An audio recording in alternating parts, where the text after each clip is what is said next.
ഓരോരുത്തരും പാരന്റ്സ് ആയിരിക്കും അല്ലെ. ഇത് കാണുന്ന ഓരോ പാരന്റ്സും ഇവിടെ മുഴുവനായിട്ട് കേൾക്കാട്ടോ.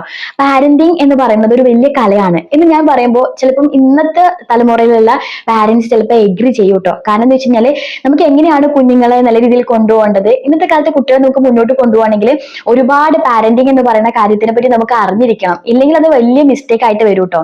പണ്ടുള്ള അപ്പൊ നിങ്ങൾക്ക് തന്നെ ചോദ്യം ഉണ്ടാവുമായിരിക്കാം, നമ്മുടെ അച്ഛനമ്മമാരൊക്കെ ഇതുപോലെ ഒരു പാരന്റിങ്ങിനെ പറ്റി അറിഞ്ഞിട്ടാണ് നമ്മളെ വളർത്തിയെന്നുള്ളത്. പക്ഷെ അന്നത്തെ കുട്ടികളല്ല ഇന്നത്തെ കാലത്തെ കുട്ടികൾ എന്ന് പറയുന്നത്. ഒരുപാട് ചേഞ്ച് ഉണ്ട്.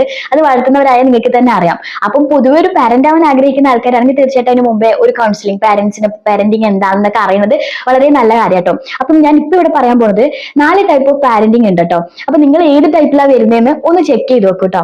അതോറിറ്റേറിയൻ പാരന്റിങ്, അതേപോലെ അതോറിറ്റേറ്റീവ്, നെഗ്ലക്ട്ഫുള്ളും അത് പെർമിസീവ് എന്ന് പറഞ്ഞ 4 ടൈപ്പ്. അപ്പൊ ഈ 4 ടൈപ്പ് എന്തൊക്കെയാണ് ഞാൻ പറയാട്ടോ. അതോറിറ്റേറിയൻ എന്ന് പറയുന്നത് നമ്മളെല്ലാവരും എപ്പോഴും എന്താ പാരന്റ്സിനോട് റെസ്പോൺസിബിൾ ആയിരിക്കണം, കുട്ടികൾക്ക് തന്നെ ഫ്രണ്ട്ലി ആയിരിക്കണം, ഫ്രീ ആയിരിക്കണം, അങ്ങനെയൊക്കെ തന്നെയല്ലേ എല്ലാവരും പോകുന്നുണ്ടാവുക.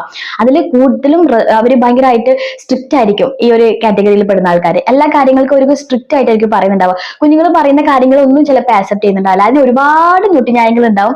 ഇവര് ഭയങ്കര സ്ട്രിക്റ്റ് ആയിട്ട് പോകുന്ന ആൾക്കാരായിരിക്കും. അതേപോലെ അതോറിറ്റേറ്റീവ് പാരന്റിംഗ് എന്ന് പറഞ്ഞു കഴിഞ്ഞാലാണ് ഏറ്റവും സൂപ്പർ ആയിട്ടുള്ള പാരന്റിംഗ്. നമ്മൾ ഓരോരുത്തരും അങ്ങനെയാണ് ആവേണ്ടത്.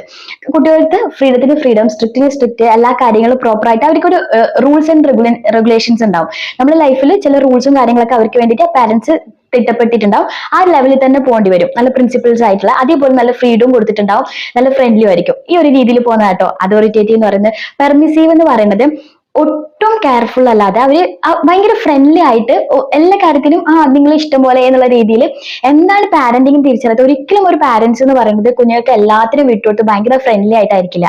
അവർക്ക് ഒരു റൂൾസും റെഗുലേഷൻസ് എല്ലാം വെച്ചിട്ടായിരിക്കണം ഫ്രണ്ട്ലി ആവേണ്ടത്. പക്ഷെ ഈ ഒരു കാറ്റഗറിയിൽ പെടുന്ന ആൾക്കാർ ഭയങ്കര എല്ലാത്തിനും ഈസിയസ് ആയിട്ട് ലേസി ആയിട്ട് വിട്ടിട്ടായിരിക്കും കുട്ടികൾക്ക് കുട്ടികളുടെ എല്ലാ ഇഷ്ടത്തിനും ചെയ്യാന്നുള്ള രീതിയിലുള്ള പാരന്റിങ് ആയിരിക്കും.